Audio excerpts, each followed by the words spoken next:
Welcome to the world of science fiction. Comment below where in the world you are watching from today, and if you like this story, don't forget to subscribe.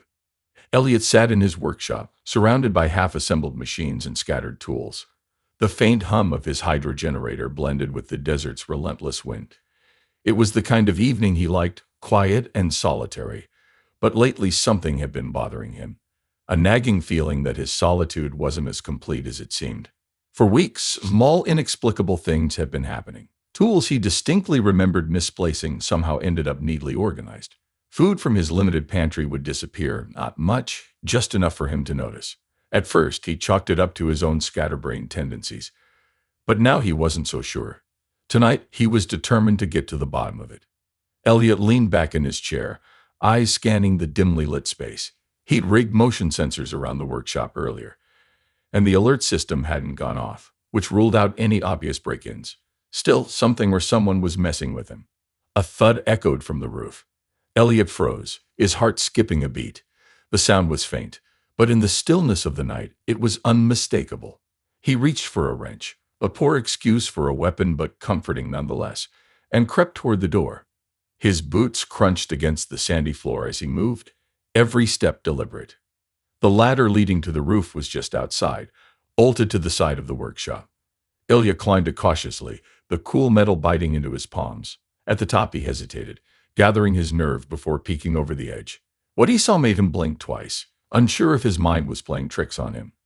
A figure crouched on the roof, illuminated by the pale glow of the twin moons. She, or it, was tall and slim, her skin a faintly shimmering blue.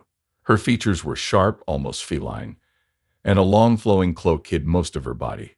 She was focused on something in her hands, oblivious to Elliot's presence. "Hey," he called out, his voice harsher than he intended. The figure jerked her head, snapping toward him. Large, luminous eyes met his, wide with alarm. Before he could react, she bolted, moving with an otherworldly grace toward the far edge of the roof. "Wait," Elliot shouted, scrambling up the ladder. He reached the top just as she leaped, landing nimbly in the sand below. Elliot cursed under his breath and slid down the ladder in pursuit. By the time his boots hit the ground, she was already a blur in the distance, heading toward the rocky outcroppings beyond his property. He sprinted after her, the adrenaline pushing him faster than he thought possible. "Stop," he yelled, his breath coming in ragged gasps. "I'm not going to hurt you." She hesitated, glancing over her shoulder. For a moment their eyes met again, and Elliot saw something there, fear, yes, but also exhaustion. He slowed his pace, holding up his hands to show he wasn't a threat. "Please," he said, his tone softer now. "I just want to talk." The figure stopped, her shoulders rising and falling as if she were weighing her options. Finally, she turned to face him, still keeping a cautious distance. "Who are you?" Elliot asked, his voice steady despite his racing heart. "And why have you been sneaking around my workshop?" For a long moment, she said nothing. Then, in a voice that was low and melodic, she replied, "I didn't mean to intrude. I had nowhere else to go." Her words caught him off guard. He'd expected something alien, incomprehensible, but her voice carried a startling clarity, even if her accent was unfamiliar. "Who are you?" he repeated, taking a tentative step forward. "My name is RKA," she said, her luminous eyes narrowing slightly as she studied him. "I am a refugee." Elliot frowned, lowering his wrench. "Refugee from what?" She hesitated again, glancing around as if checking for unseen threats. "From my people, from those who want to see me captured or worse." Elliot's mind raced. Refugees weren't unheard of, but they rarely made it this far out into the frontier. The thought of harboring one, especially an alien, sent a chill down his spine.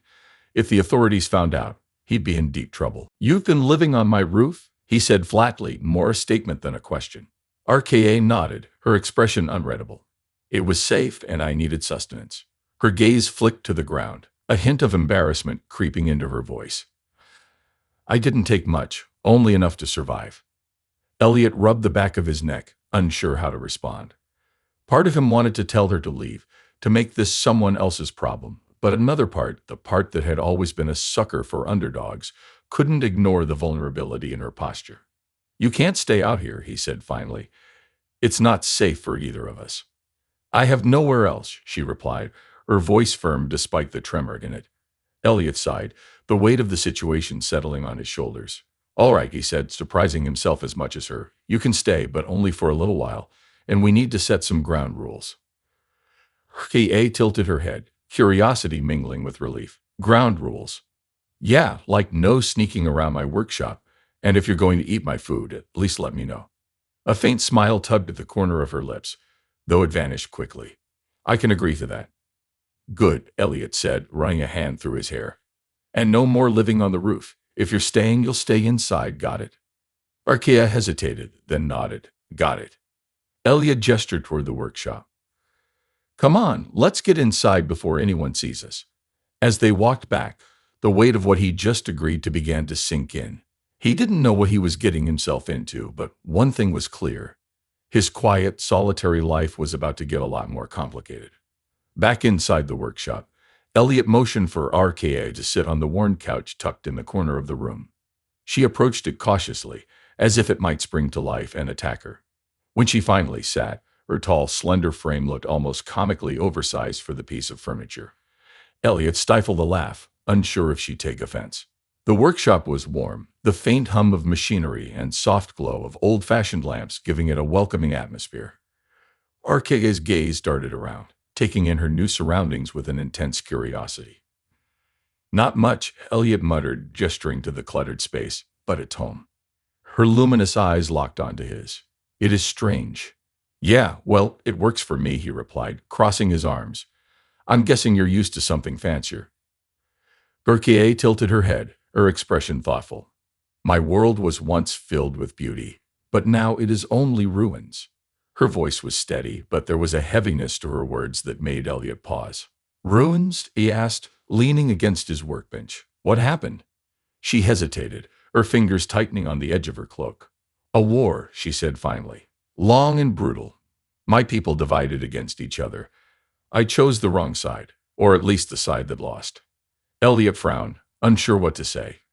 The war she mentioned wasn't ringing any bells. But then again, he wasn't exactly tuned into galactic news.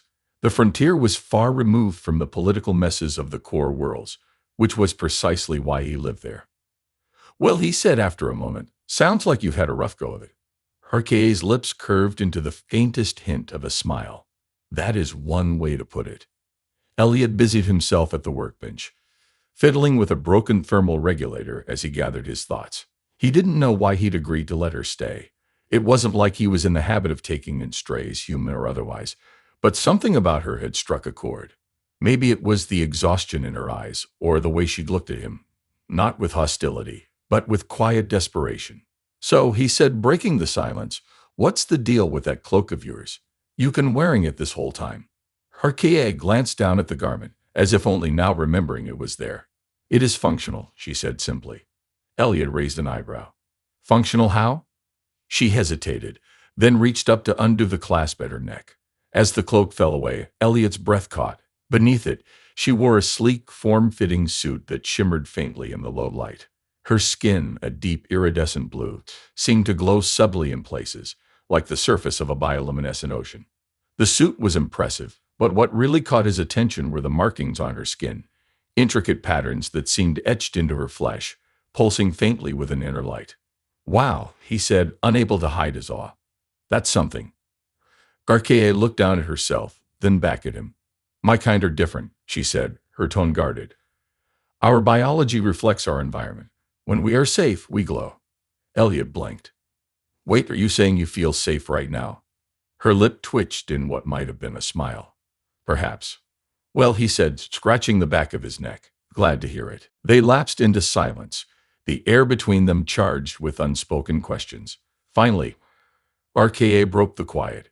"You do not seem like the others," she said, studying him closely. Elliot frowned. "What others?"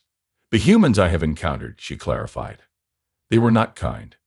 He let out a bitter laugh. "Yeah, well, humanity's got its fair share of jerks, but we're not all bad." "I see that now," she said softly. Elliot glanced at her, unsure how to respond. He wasn't used to people, alien or otherwise, looking at him like that, with a mix of gratitude and something else he couldn't quite place. "So," he said, clearing his throat, "you've been living on my roof for how long exactly?" 2 weeks, Arkea admitted, perhaps 3. Elliot raised an eyebrow. "And I didn't notice?" You are very focused on your work, she said, a hint of amusement creeping into her voice. He rolled his eyes. Yeah, well, I guess that's true. RKA's expression grew more serious.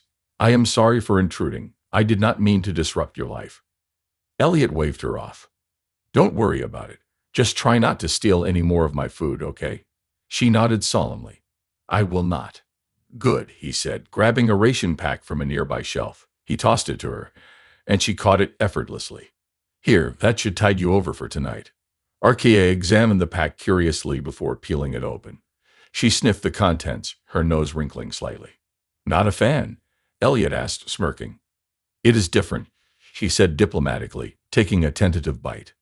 Elliot chuckled, watching as she forced herself to chew. Yeah, it's not exactly gourmet, but it'll keep you alive. RKA nodded, swallowing with some difficulty. Thank you, she said, her voice earnest. Don't mention it, he replied, turning back to his workbench.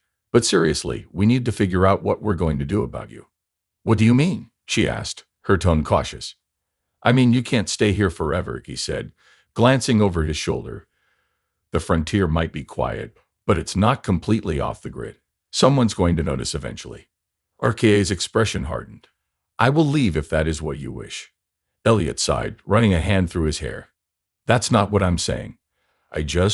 We need a plan, that's all. She studied him for a moment, her gaze intense. Why are you helping me? He paused, considering her question. Honestly, I don't know, he admitted. Maybe I'm just a sucker for a sob story, or maybe. He trailed off, shaking his head. I don't know. Let's just say I've been where you are. Not exactly, but close enough. RKA tilted her head, her luminous eyes narrowing slightly. You've been hunted?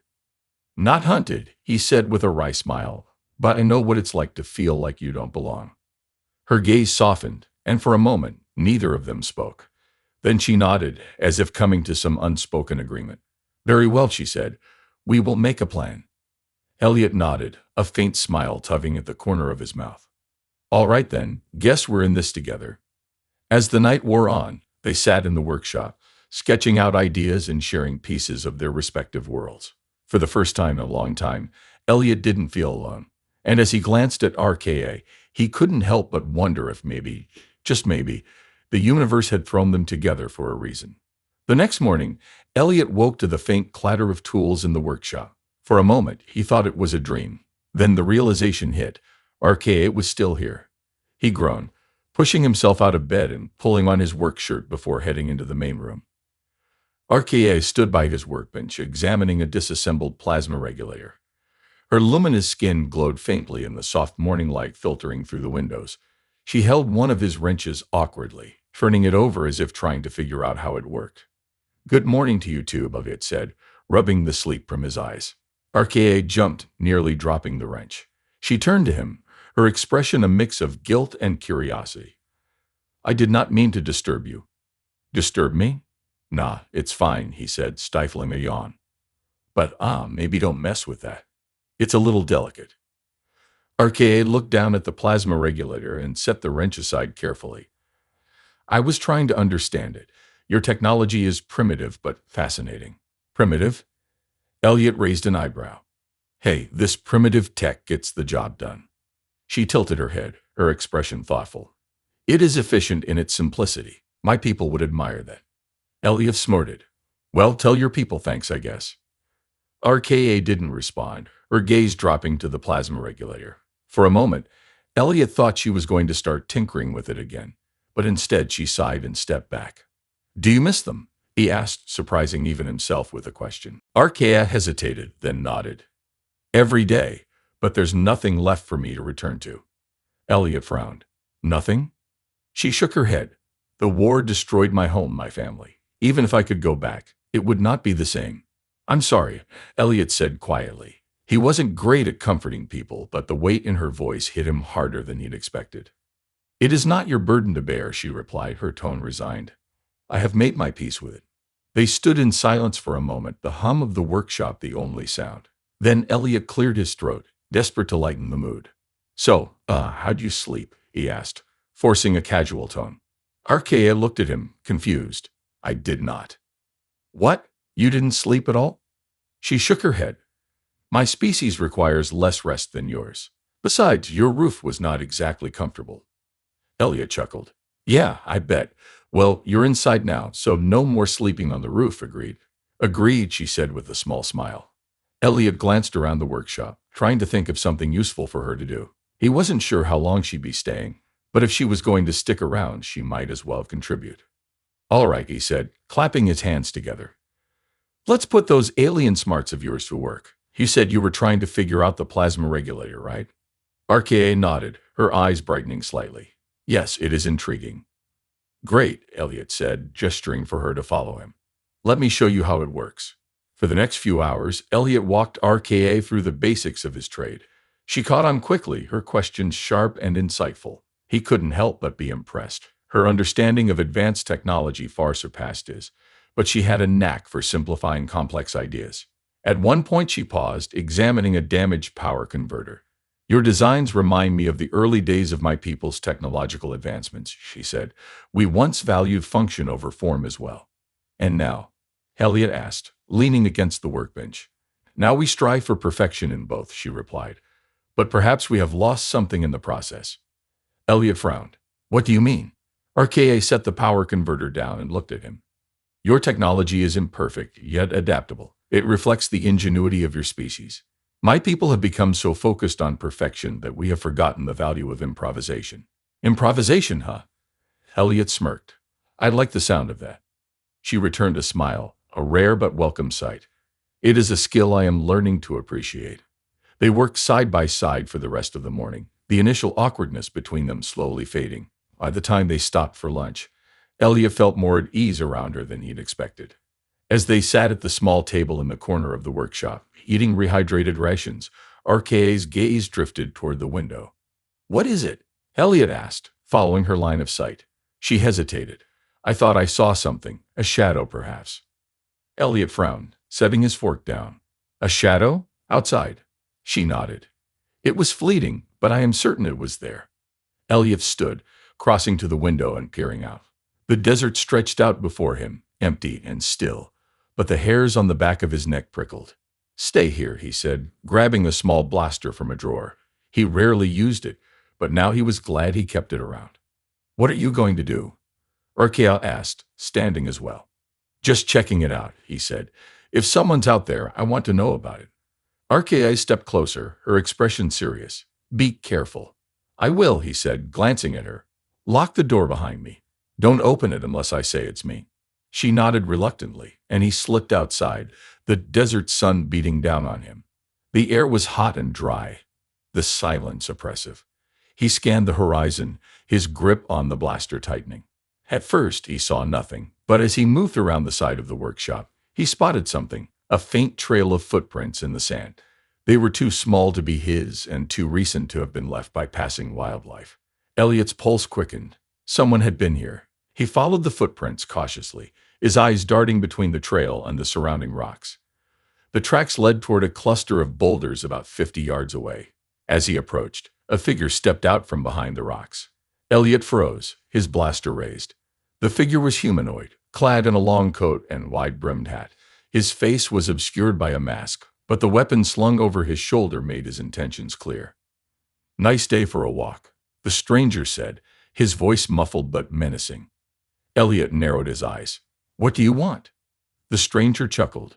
Just passing through, but I couldn't help noticing you've got some interesting company. Elliot's heart sank. I don't know what you're talking about.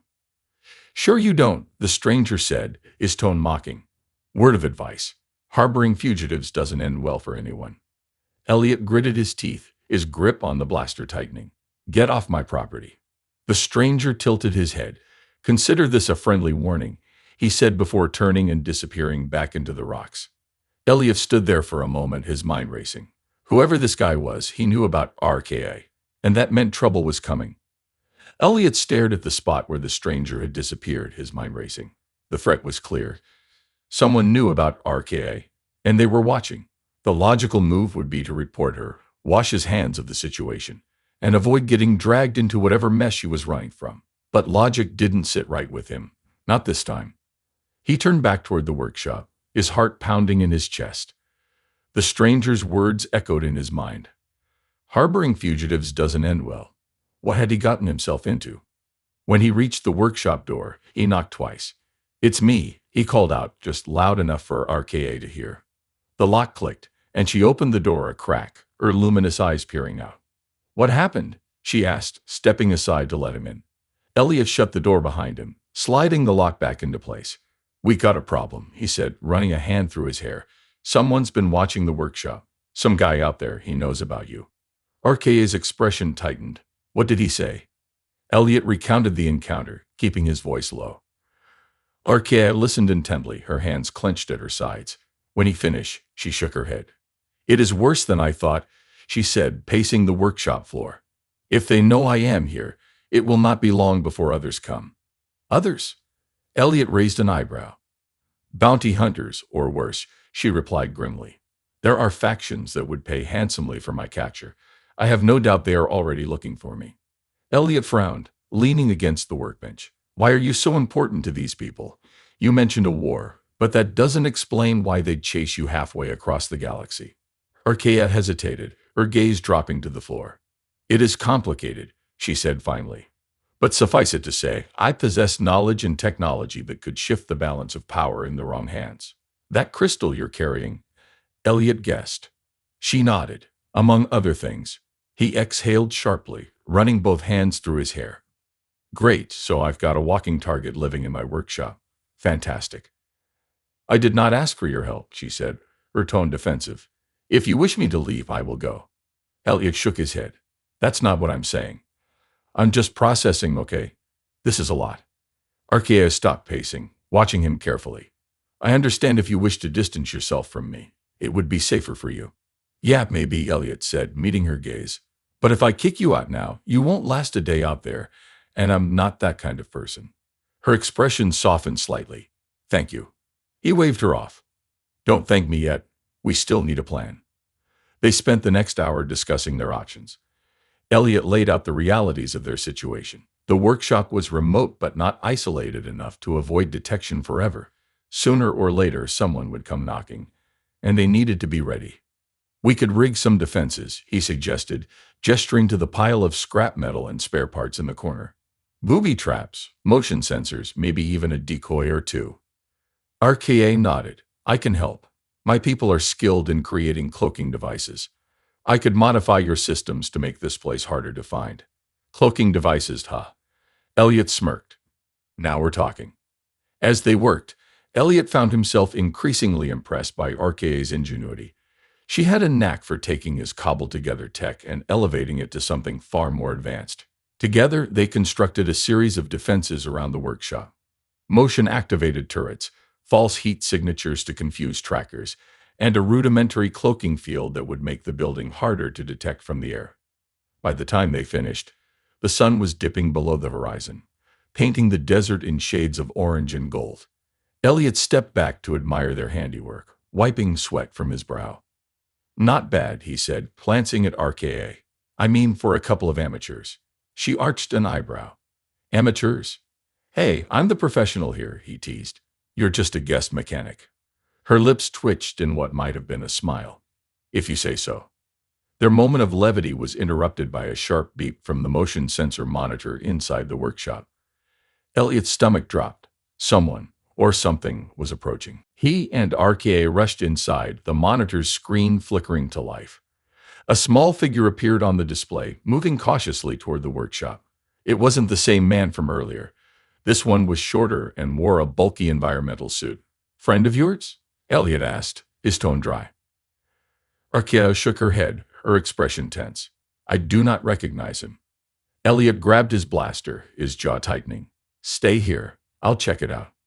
"No," Arkea said, stepping in front of him. "We should go together. If it is someone dangerous, you will need my help." He hesitated, then nodded. "Fine, but stay behind me." They exited the workshop, the cool night air brushing against their skin. The figure stopped a few meters away, raising their hands in what seemed like a gesture of peace. "Don't shoot," a voice called out, muffled by the suit's helmet. "I'm unarmed." Elliot lowered his blaster slightly, his eyes narrowing. "Who are you? And what do you want?" The figure reached up, removing their helmet to reveal a young woman with short cropped hair and a face streaked with dirt. She looked exhausted, her eyes darting between Elliot and RKA. My name's Lila, she said, her voice hoarse. I'm not here to hurt you. I need your help. Elliot exchanged a glance with RKA, who frowned but said nothing. Help with what? He asked. Layla took a shaky breath. I'm being chased. Bounty hunters, they're after me because She broke off, her gaze locking onto RKA. Her eyes widened. You're one of them. RKA stiffened. One of who? Your people, Lila said, stepping back. Wait, are you on their side? No, RKA said firmly. I'm a fugitive like you. Lila studied her for a moment, then nodded slowly. Okay, I believe you. Elliot groaned. Great, another fugitive. Just what I needed. I don't have anywhere else to go, Lila said, her voice pleading. Please, I can pay you if you just let me stay the night. Elliot hesitated, glancing at RKA. What do you think? She may be telling the truth, RKA said, but we must be cautious. Elliot sighed, lowering his blaster completely. All right, you can stay, but if you're lying to us, you'll regret it. I'm not, Lila said quickly. Thank you.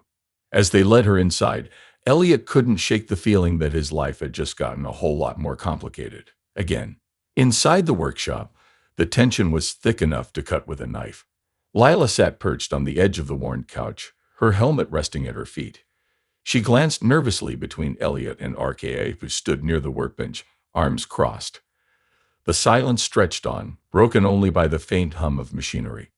Elliot leaned against the workbench, his blaster resting on the surface within easy reach. All right, Lila, start talking. Who's after you and why? Lila shifted uncomfortably, her fingers twisting together.